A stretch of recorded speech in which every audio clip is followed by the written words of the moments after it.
Welcome back to Par 3 with PKB. We're here with Rachel Kuehn today. Thanks for joining us, Rachel. Yeah, thank you guys for doing this. I'm excited. Rachel's got a lot of really cool insight to share with us, but first things first, we got a Par 3 here at Bermuda Run. Why don't you take us through what you're thinking about? You just played regionals here, so you might have a little more insight than we might. Yeah, so I haven't shot the flag yet, but we've got 161 to the flag. Doesn't look like there's any slope or anything. Obviously bunker and water, short right. Probably gonna be like an 8-iron towards the middle of the green, maybe over that left corner of the bunker. You know, anywhere on, take your 2-putt. It's one of the harder holes on the golf course, so happy with the par. When you're looking at it, are you looking at the flag, or are you just saying on a tough hole like this, I'm just trying to hit the green, take all that water and rocks out of play? Yeah, I mean, I guess when you have a green kind of this big, what I'm looking at is the middle of the green and then trying to hit somewhere between the middle of the green and the flagstick. So maybe somewhere on like 2/3 onto the right side of the green, maybe. Okay, cool. Well, you haven't swung a club all day, so let's see it in action. Ooh. No warm up? This is... No. Y'all are putting the pressure on me. Let me golf ball somewhere here. All right. See, now I have to hit that target because I've really talked myself up.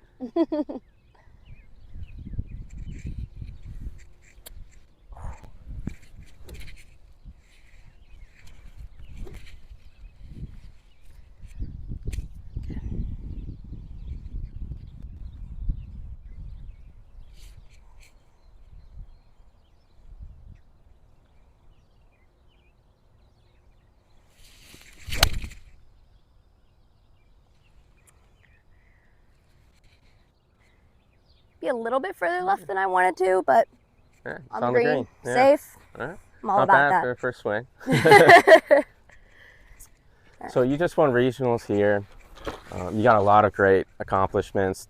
2-time ACC Player of the Year, All-Americans, representing national teams, and best of all, national champion. So you faced a lot of pressure. How do you handle pressure so that when you step up on a tough hole down the stretch, you actually hit a good shot instead of succumbing to the nerves a little bit? Yeah, I mean, I was always told that like feeling pressure or nerves is a privilege. You know, if you feel that way, it's because your round or your shot means something, and there's a lot of people that would, you know, kill to be in your situation. Right. So I think that's always the first thing that I think about.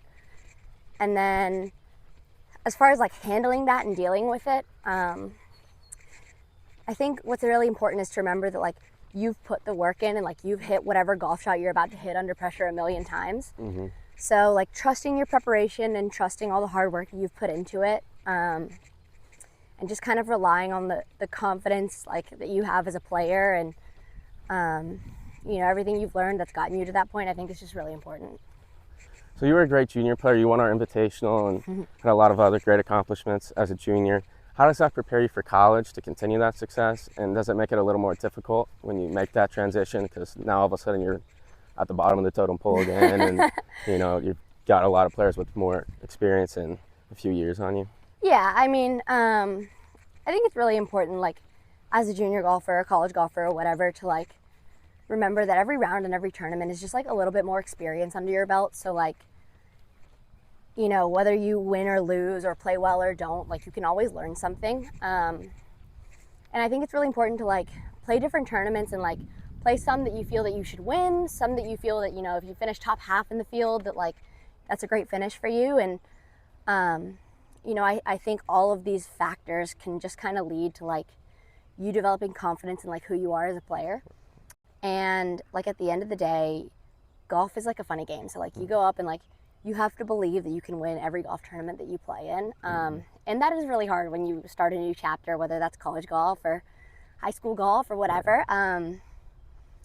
But like I think no one has put in more preparation than you have, and like trusting that and knowing that is just really important. And you know, the results will come after that. That's how I was always raised, and I believe that to this day. Yeah, absolutely, it works for you.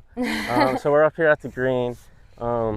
When you got a longer putt like this, how are you looking at it? Are you looking towards the hole more? Where are you focusing on when you're reading a green? When I'm reading a green, first thing I look for is like uphill, downhill, like the pace that I'm gonna need to hit it.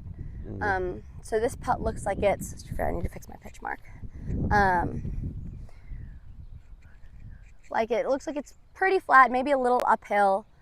And so like, that's kind of where my mind goes to first, because like pace is super important, and like line is important too, but it doesn't matter your line if you don't get your pace right. So then like after that, that's when I'm gonna start to pay attention to like slope and like the read more. I've always loved like pace putting. It's one of my favorite parts of golf, because like if you can lag it up really close and make par, it just takes a lot of stress off the rest of your golf game, because it's like, oh, I just hit the green and I'm gonna make par. But yeah, looks like this is gonna go a little bit to the right. All right. Wet greens, haven't hit a putt yet, so no judgment on my pace putting, even though I've just said that it's my favorite part of my game.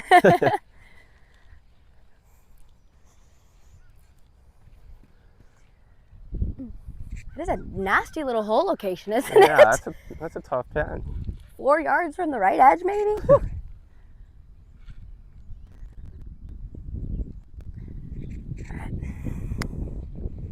Okay. Like for me, I'm just really focused again on like trusting my line and my read, and then just like getting my pace right. Like just kind of getting it. You know, the ideal is to not have to mark your comebacker, right? Like whether it's a foot short or a foot past, like if you didn't have to mark it, you'd be really happy with that.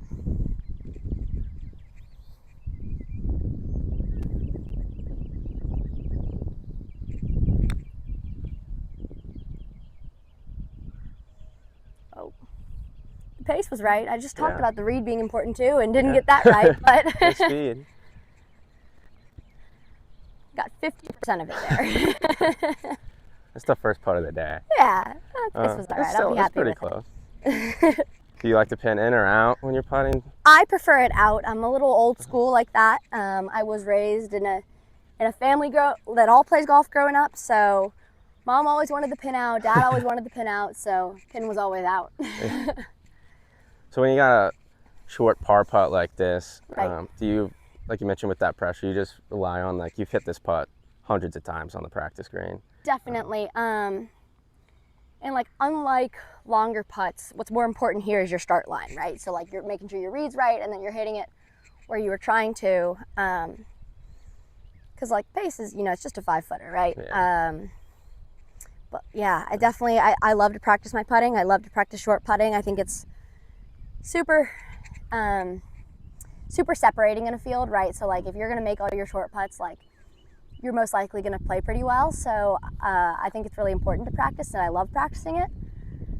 But yeah, I think relying on the idea that like I have hit this 4.5-footer 200 times in the past 3 days. I know I can make this. Yes, exactly. This is nothing.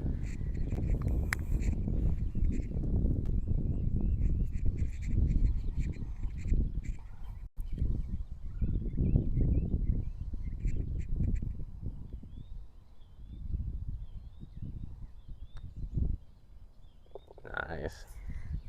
All right. Well, you might recognize Rachel. She was in Full Swing on Netflix, and you talked about playing professionally. So what's next for you? Yeah, so I just graduated with my 2nd degree from Wake Forest. So sad to see my time at Wake come to a close, but I'm gonna stay amateur through the summer and enjoy one more summer of amateur golf, and then gonna turn professional in the fall and see where that takes me. Yeah. Well, thank you for taking the time to play par 3 with us today. If a junior's watching this and wanting to get to your level, playing college and later professionally, what advice would you give them? Yeah, I mean, I think there's a lot of advice that I wish I would have gotten when I was in high school, but I think most importantly, like at the end of the day, what's going to matter isn't, a score or how you play or how you finish in a certain tournament, but the most important thing at the end of the day is how you treat people and how you make people feel when they're around you. So just remembering that, everyone's dealing with something, so be kind to people, and, they'll be kind in return. Awesome. Amazing. Thank you so much. Yeah. Good luck the rest of the summer. Thank when you start you. professionally. Thank you so much.